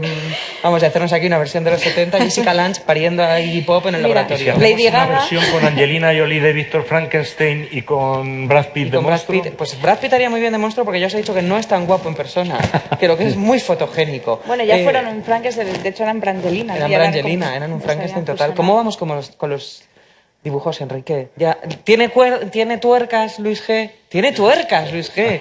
Si es que pide y Enrique Flores concede. Estamos todos tuerqueados. Vamos, es absolutamente Tenemos tremendo. que tenerlos y luego ir perdiéndolos, ¿no? Que es Claro, Oye, efectivamente. a ti te están estupendamente las tuercas, mira. Ah, mira. A ti tampoco te están mal las tuercas, ¿eh? A ti, Bueno, no sé, a ti las tuercas te funcionan. Yo creo que ni con tuercas. A mí me gustan los entrecomillados. Yo soy de la bola de cristal. Yo soy de la bola de cristal, es fantástico, sí. Por cierto, Enrique no tiene micrófono, pero este es un monstruo, ya que está aquí él, es también un monstruo muy poderoso en lo visual, y es un monstruo que, como recordaba María, ha dado lugar a cómics y ha dado lugar a otro tipo de cultura pop, porque estamos hablando del cine, estamos hablando mucho del cine, pero el monstruo también es un monstruo que triunfa en los tebeos, en el cómic, en lo cómico y en la decoración, efectivamente. Está en la decoración del mundo, ¿no? O sea que... El laboratorio de la película de James Whale es el laboratorio cinematográfico por excelencia. O sea, un laboratorio que genere una criatura poco ortodoxa siempre suelta chispas y tiene un generador muy grande, ¿no? Y de repente... Claro, por supuesto. Lo que más envejece en el cine es lo moderno. O sea, que las cosas poéticas no envejecen nunca. Pero en cambio, el intentar representar lo moderno, en el fondo lo que quiere la película es representar pues, un laboratorio, todo en su día era visto todo como muy moderno, ¿no? Y sin embargo ahora nos parece muy visible porque es un laboratorio de antiguallas, ¿no? Y es curioso cómo envejece enseguida esa representación de lo moderno. Lo moderno es lo que primero se pasa de moda, claro. Sí, lo que pasa es que envejece muy bien porque es el laboratorio... Ahora nos gusta por lo Claro contrario. que nos gusta, efectivamente. Ahora nos gusta por lo vintage, ¿no? Claro, y por el rayo aquel, y por la imagen de la camilla, y esos generadores que siempre tenían que ser gigantescos. Y... Bueno, y porque es un lugar de creación donde está el científico solo, ¿no? Y enfrentándose hoy en día a un Iconografía laboratorio. romántica también. Claro. Y no olvidemos una cosa importante en la película, no en la novela. Aunque en la novela hay atisbos también de eso, pero en la película es el primer héroe que no ha hecho en el fondo mal más que por obligación, empujado por la sociedad, exterminado por la ira popular.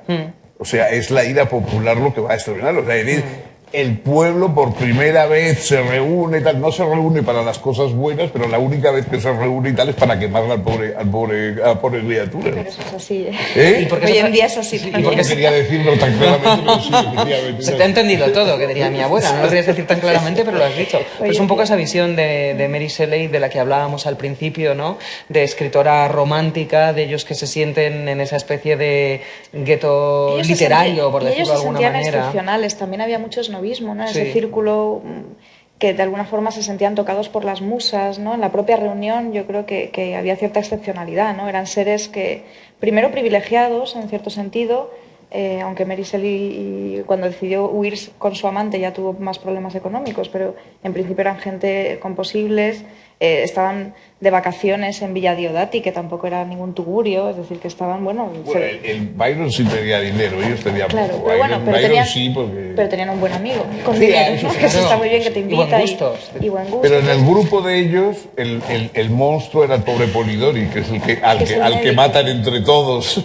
Claro, Al que matan entre todos a efectivamente. Que luego el Polidori. pobre es el que escribe El vampiro, también vengándose literariamente Sí. de Byron. O sea que solo Mary Shelley y Polidori acaban escribiendo Es que algo. es curioso porque efectivamente solo los dos que supuestamente, bueno, que uno podía intuir que no iban a ser, porque al final los poetas oficiales eran los otros dos invitados. Está bien, de todas formas, que Pero al final- recordemos lo que contaba antes Fernando, que a mí creo que alguna vez lo había oído, pero me sigue impresionando, porque al final esa reunión es una reunión mítica en la historia de la literatura, y la que más tarde muere es Mary Shelley, con 40. 50 y pico. Ah, con 54, 55. Sí, pero que el resto se mueren todos con 40 años. No, ellos, ninguno de los demás cumple 40. Ninguno de los demás cumple 40. Ni Polidori ni Shelley cumplen siquiera 30, mueren por debajo de los 30, y el más viejo, que es Byron, 37. Y Shelley escribe la Pero novela con vividos el 19 doble años. aproximadamente, cada uno de 19 ellos. Sí, Bueno, hicieron cosas, sí, en ese tiempo Sí, sí. hicieron cosas. Sí, pero recordabas esta excepcionalidad, ¿no? De estos Claro, que es cuatro que tenía, personajes. ¿qué edad tenéis vosotros? Es que escribió con 19 años la novela. Que no es por muy presionaros, pocos- ¿eh? O sea, no vayáis ahora a escribir a casa con... No. Pero lo que iba a decir es que al final quienes se impusieron, es decir, aunque era un reto, un poco un divertimento, de vamos a escribir una novela de terror, pero los que verdaderamente lo tomaron y lo llevaron a término fueron Mary Shelley. No, ellos pensaban en escribir un cuento, porque ellos habían estado en la reunión allí en Villa Diodati, bueno, ellos habían ido a veranear, ¿no? Pero resulta que les tocó un verano en el cual un volcán que había en Asia lanzó una cantidad en fin, de polución que cambió el clima, y entonces hizo un verano en que estuvo lloviendo todo el verano y fue un verano tormentoso, etcétera. Entonces, como no podían salir, no podían ir a navegar por el lago Lehmann, etcétera, que es lo que querían, Lo típico. pues se quedaron dentro y tenían un tomo de traducciones de historias alemanas, ¿no? de cuentos fantásticos alemanes, algunos inspirados de Hoffmann y otros, pues esos casos que se presentaban como si fueran verdaderos, aunque eran falsos, vamos, que no eran pues muertos, que resucitaban, etcétera. Entonces estuvieron leyendo eso y dijeron, hombre, estaría bien escribir nosotros un cuento, ¿no? Un cuento de... Pero no, en principio no era una novela, eran cuentos, porque el terror siempre estaba centrado en cuentos, no Porque había... es más difícil sostener el terror durante más Claro, tiempo, sí, como luego decías estaban las antes. novelas estas del Castillo de Otranto y todas las novelas góticas, pero ellos lo que querían es escribir un cuento sobrenatural, y entonces, bueno, pues nada, Byron escribió un pequeño esbozo que le dio pie luego a a Paul Midori para escribir El vampiro, ¿no? La primera historia de vampiro, con un vampiro noble, un lord, en fin, no era un conde todavía, pero era un lord Ruthven. Y Shelley escribió cosas, escribió nada, escribió en el fondo, es que a Shelley no le gustaba escribir en prosa o ensayos, panfletos incendiarios o versos, o sea, y eso de la narración no le gustaba. Y la que se pone a escribir y hace un esbozo, sobre todo el primer esbozo que hace Mary Shelley, que no empieza al principio de la novela, ¿no? Sino que empieza como 3 capítulos más allá. 4, 5. No, por toda la primera parte, cuando encuentran en el mar, eso es posterior. Ella lo que empieza es cuando empieza él a intentar hacer el monstruo. Pero era una cosa que en principio iba a ser como un pequeño cuento, y entonces es Shelley el que la empuja y le dice que siga, que escriba la novela. Y escribe la novela, en la cual luego también Shelley metió mucho la mano. Sí, para no gustarle escribir prosa. Sí, con sí, sus no, señoras, le gustaba escribir prosa sobre la de su mujer. No, le gustaba corregir lo de su mujer y darle la lata allí. ¿Qué ibas a decir? No, lo que iba a decir es que es una bonita imagen esta de una bonita metáfora de la historia de la literatura, que sí, yo creo que los escritores, si realmente pudiéramos salir a navegar por el lago Lehmann, nunca escribiríamos, con lo cual, al final, la historia de la literatura está hecha sobre... Gracias, volcanes. Un buen tiempo para la literatura. ¿Nuestros martianos tienen alguna pregunta más? Que tienen ahí ya sabía yo que sí. Fernando... A ver, pregunta tenemos. Pregunte.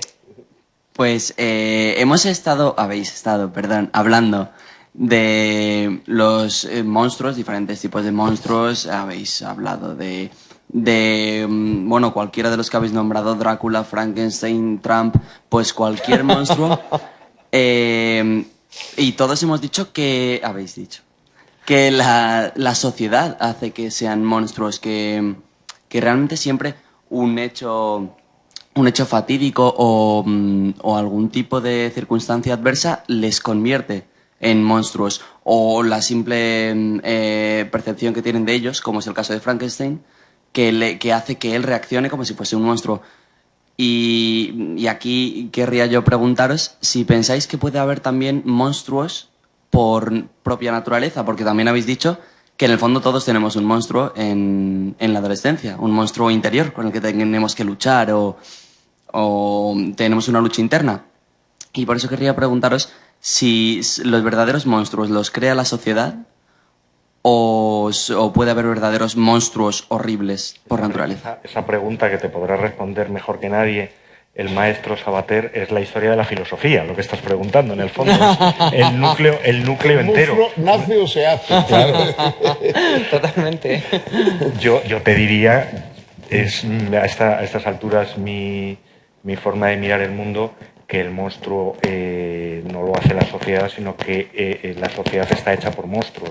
Es decir, que sí que todos llevamos un monstruo dentro. De hecho, el ejemplo de la criatura de Frankenstein es probablemente una forma falsa de representar justamente lo que no somos. Alguien puro, alguien que nace pues eso, solo, como yo decía antes, con ganas de amar y sin ninguna crueldad. Yo creo que lo que somos los seres humanos es justamente lo contrario. Los más crueles son los niños, los que saben encontrar la forma de herir y de buscar la debilidad, y por lo tanto de construir todas las desigualdades, injusticias y desengaños. Son los niños que van creciendo, y bueno, la propia naturaleza, qué duda cabe, hace que el desamor esté más allá de la voluntad de las personas. El egoísmo, la muerte, la enfermedad están al margen de las decisiones de cada uno, pero los monstruos los llevamos puestos y no es la sociedad. Pero fíjate que Frankenstein, en principio, la criatura de Frankenstein no es la sociedad, es su padre, ¿no? O sea, el padre, que es Víctor Frankenstein, el que le repudia porque si él lo hubiera apoyado, o sea, si su padre lo hubiera apoyado y lo hubiera defendido y hubiera explicado a la gente que ese aspecto que tenía, pues venía de su origen y tal, probablemente con más o menos resabios, pero la gente lo habría aceptado. El problema es que el padre es el primero que lo expulsa y, claro, vagando solo por allí el hombre, pues a pesar de que los que no le ven como un monstruo. O sea, en la primera familia que se acerca, como es un ciego el que está allí, él empieza a hablarle y el ciego se lleva muy bien con él. O sea, no tiene no lo considera ningún monstruo, ni hay nada monstruoso en él, solo su aspecto. Ese aspecto que si su creador lo explicara, pues probablemente sería aceptado. Pero de todas maneras hay una novela que explica muy bien eso que preguntas tú de la relación individuo-sociedad y de dónde brota el monstruo, que es Soy leyenda de Richard Matheson, ¿no? Soy leyenda es eso, Soy leyenda es una persona totalmente normal, completamente normal, con todos los atributos de la normalidad, que se queda solo en un mundo de vampiros. Todos son vampiros menos él. La novela es, por una parte, la persona escapándose de los vampiros, matándolos de noche para que no tal, hasta que cuando le capturan los vampiros se da cuenta que todos los vampiros están aterrados con él y que él es la leyenda, él es el monstruo, porque él es el único no vampiro. Y claro, los vampiros tienen la leyenda de un tipo que de día va matándoles y tal. Y entonces, él, que antes de la epidemia que convierte a todo el mundo en vampiros era la normalidad, de pronto se convierte en el verdadero monstruo, en la leyenda de todos los demás, ¿no? Lo mismo que, desgraciadamente, el siglo pasado ha ocurrido así, pues con ciertas minorías, con el judío, etcétera. El judío era un señor que no sabía que era judío hasta que todo el mundo empezó a segregarlo por ser judío y a apartarlo por ser judío, ¿no? Hay algunas obras por ejemplo, la Andorra de Max Frisch, una obra de teatro, etcétera. Hay algunas obras que lo que cuentan es cómo se inventa el judío. El judío es un señor que no sabe que es judío. De pronto empieza todo el mundo a mirarle y decir, que usted es judío, ¿no? Pues eso es lo mismo. Usted es normal, es decir, usted no es vampiro, ¿no? Usted tendría que ser vampiro para ser verdaderamente normal, ¿no?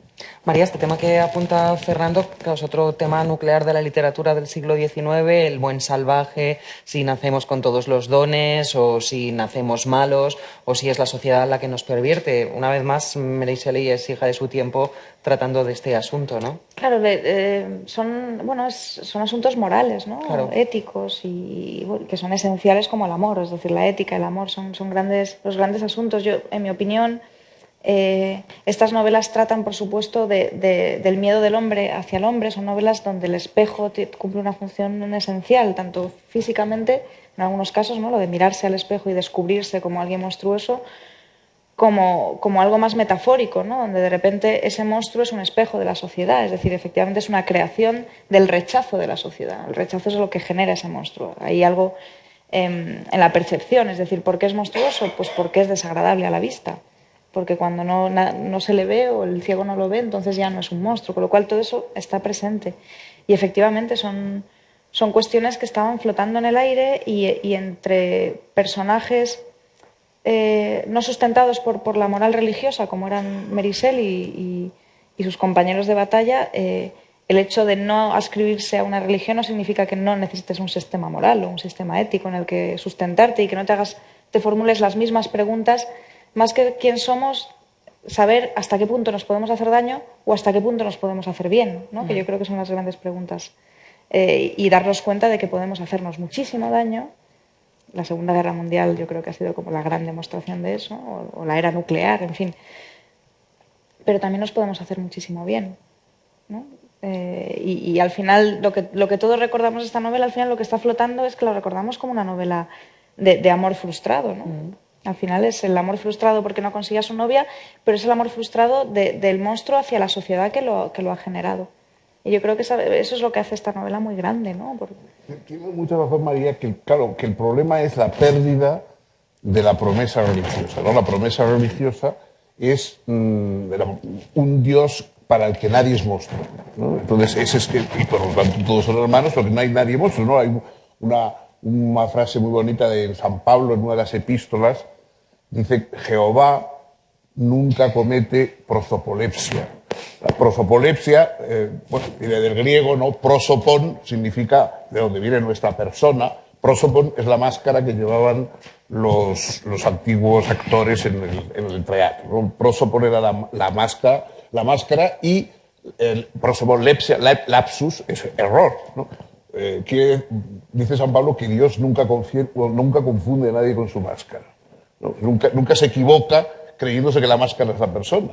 Entonces, esa promesa de un Dios que nunca se equivoca respecto a quién es cada cual y que no se confunde la persona con su máscara, es lo que se ha perdido cuando se ha perdido la fe religiosa. Entonces, hace falta una sociedad que no confunda a nadie con su máscara, ¿no? Eso es lo más difícil de encontrar, ¿no? Luis, que no sé si querías añadir. No, estoy... Pues aprovecho, No, es que me estaba encantando lo que estaba diciendo. No, es que te he visto así... Embelesado. No, sí, te he visto, iba a decir, arrobado. Me ha llegado una pregunta SCM, que es, como antes hemos hablado de la versión de Kenneth Branagh, la pregunta es muy interesante, porque claro, dice, ¿qué hay de la versión de Kenneth Branagh? Porque es la más parecida al original y sin embargo no es peor que otras, pero no provoca pasiones. Antes hablaba María, quizás que la película no da con el alma que tiene la novela, que no conecta con ese... Creo que lo describe muy bien, ¿no? Que no provoca pasiones la película. Y no sabe muy bien por qué es. Es que es una novela extraordinariamente difícil de adaptar. Si uno lo piensa, porque justamente yo creo que el poder de atracción que tiene la novela está en asuntos muy centrales, muy nucleares, el amor, el rechazo, pero también muy de matiz. Es decir, a mí, por ejemplo, me sorprende que en ninguna de las adaptaciones se haga hincapié en toda la parte de lo que comentaba antes, que a mí me atrae mucho de la novela, la parte de huida, de relación con la naturaleza, de que podría ser una película extraordinaria. Y a día de hoy, con las posibilidades que dan las nuevas tecnologías, versión Frankenstein. sí, toda la parte de la huida por el hielo, ¿no? Se generarían imágenes bellísimas. Muy romántica también, Sí, muy de claro. la época. Y muy... Sí, muy Gaspar Fredrik, sí. Claro, pero ahí es donde en un momento dado nuestra sociedad contemporánea, que yo creo que sí que tiene capacidad de generar ese tipo de imágenes y que vuelve a tener interés por el paisaje, por el gran paisaje, o el paisaje ficticio, que es el paisaje romántico, yo creo que ahí se podría desarrollar. La película de Kenneth Branagh, primero, está protagonizada por Kenneth Branagh. Hombre pobre. Y es alguien... Yo que soy el raro de la mesa y que detesto el jovencito Frankenstein, no lo puedo argumentar porque la vi hace mucho tiempo. Y porque no hace falta que esto esté iba a decir también la de Kenneth Branagh, la vi cuando la estrenaron hace mucho tiempo, pero recuerdo que me gustó.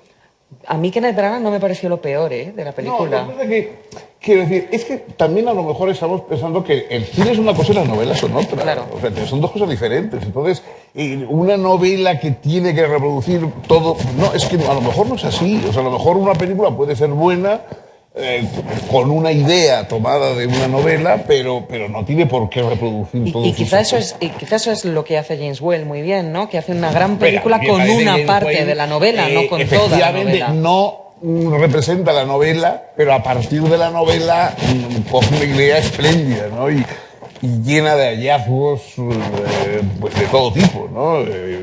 Ya te digo, tanto en esa como en la novia, ¿no? Mientras que en cambio la película... O sea, la película de Branagh no sé, es un poco como recalentada. A mí me da una sensación de algo recalentado, ¿no? O sea...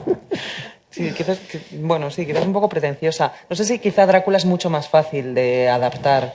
Igual que es más fácil adaptar el disfraz de Halloween a Drácula que a Frankenstein, también hay ¿no? ejemplos muy malitos, ¿eh? O sea, No, también hay ejemplos espantosos. Pero Drácula es buenísimo, hay varias. Sí, pero hay varios Dráculas efectivamente que son absolutamente... Empezando por admirables. Nosferatu, la de Werner Herzog, que es maravillosa. Incluso la de Coppola, a mí me parece una estupenda La de versión Coppola es una Drácula. película magnífica. Es que de Drácula incluso me encanta la de Andy Warhol. esa Love es for fantástica. Drácula, es que tiene versiones Y fantásticas. hay otra, ya por meter Es setentera ella, el último eslabón de los monstruos que tenemos en la cartera, hay otra criatura de estas que cinematográficamente es, yo creo, la más complicada de hacer y en la que yo podría llevar la contraria también a la norma, que es el hombre invisible. El hombre invisible, que es algo muy difícil de representar y que es otra idea, otra... Por definición. ¿Y por qué ¿Pero quieres llevar la contraria? No, porque la no te última gusta el versión ejemplo que no le gustó clásico. a nadie, a mí me encantó también. La que era una última versión muy versión tecnológica, ya no me acuerdo ni de quién era.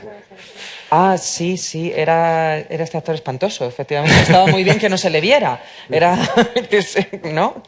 Sí, No. está Kevin también Bacon era presente posiblemente, ¿o sí? Sí, era Kevin Bacon. Era Kevin Bacon. No, sí. Gran actuación de Kevin Bacon, de las mejores que se recuerdan de Kevin Bacon. Estamos ya en la hora de la maldad. Estamos en la hora de la maldad. Vamos a ver, está Enrique pasando sus dibujos. No sé si hay alguno que nos quieras mostrar. Ya nos has puesto con tuercas. Si tienes la hoja en blanco es que nos has dibujado como el hombre invisible, vale hoy por ser de laboratorio. Bueno, pues aquí estamos con las tuerquitas, tenemos aquí la narración de todo lo que ha sucedido. ¿Los marcianos quieren hacer alguna última pregunta? Sí. Sí, Irene nos hace una última pregunta. Oye, Sí. que si queréis más de una última, más, ¿eh? Los marcianos tienen aquí vía libre para lo que quieran. Siguiendo un poco con el hilo de la pregunta de Natalia y de todo lo que habíamos estado hablando antes sobre las diferentes caras del monstruo de Frankenstein, siempre se ha hablado muchísimo de todas las diferencias que hay desde el monstruo de Mary Shelley al monstruo de las películas, pero nunca se ha dicho realmente en qué concretamente es diferente. ¿Por qué creéis vosotros que se hace este cambio? ¿Hablas físicamente? O sea, la pregunta es físicamente o Y hablas psicológicamente, en general.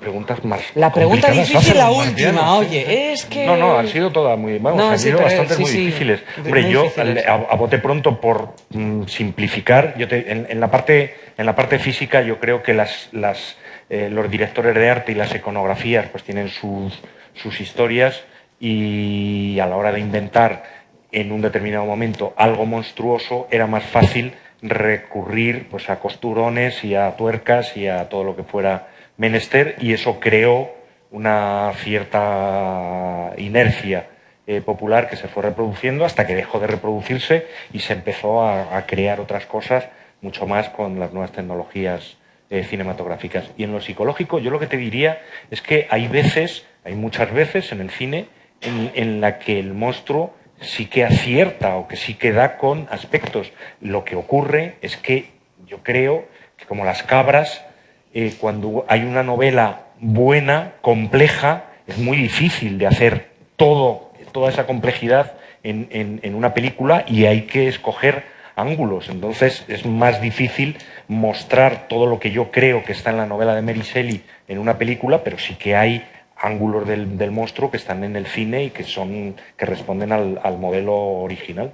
Bueno, pero fíjate que, claro, es más fácil sugerir algo con las palabras, o sea, en contra de esa tontería de una imagen vale más que 1000 palabras, todo lo contrario, claro, es decir, o sea, las imágenes valen mucho menos que cualquier palabra porque no son más que lo que son, mientras que las palabras pueden ser muchas más cosas, ¿no?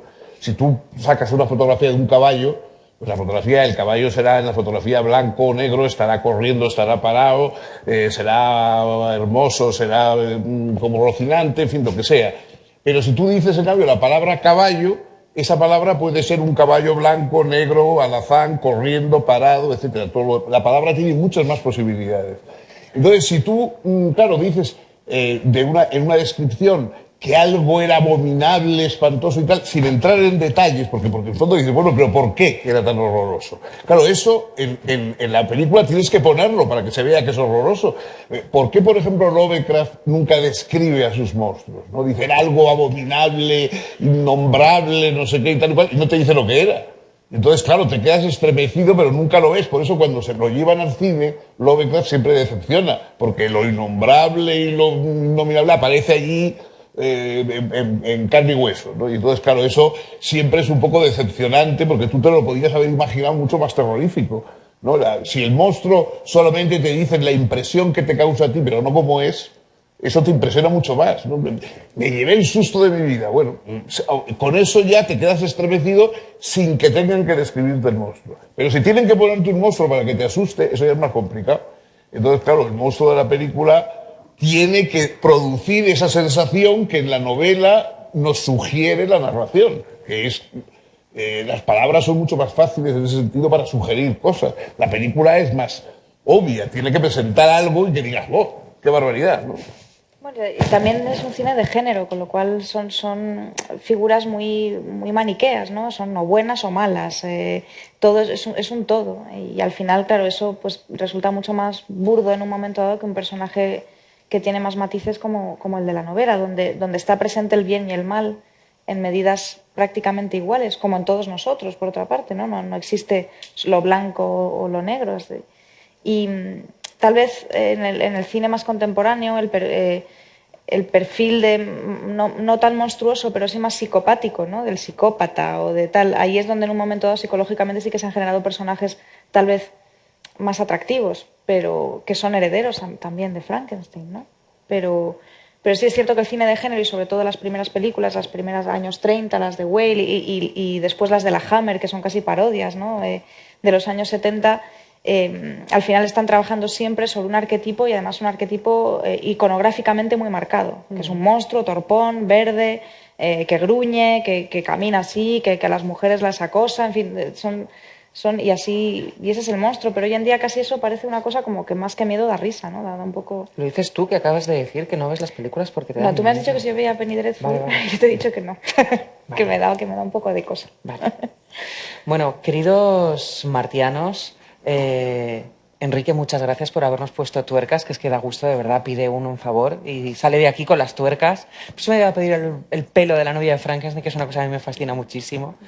Bueno, nosotros no tenemos laboratorio en casa, pero tenemos todos un laboratorio en las estanterías sin darnos cuenta, lo apuntaba al principio Luis G., que es uno coge un libro y entonces se hace allí esa especie de complejo químico cerebral por el que termina en tecnología punta en tu cabeza, esas palabras se convierten en imágenes y se convierten en acción. Así que a todos los que nos habéis acompañado hoy, si no habéis releído hace poco El monstruo de Frankenstein, la novela de Mary Shelley, Frankenstein o el moderno Prometeo, os invito a que lo hagáis porque es una novela que, como hemos dicho todos, siempre descubre nuevos perfiles y nuevos matices. Y también os invito hasta el día 16 que vengáis a ver la exposición donde tenemos además esos espejos deformantes para mirar nuestra otra cara, porque todos la tenemos y todos somos un poco monstruosos. Muchas gracias por habernos acompañado, muchísimas gracias a los tres por haber estado aquí. Gracias.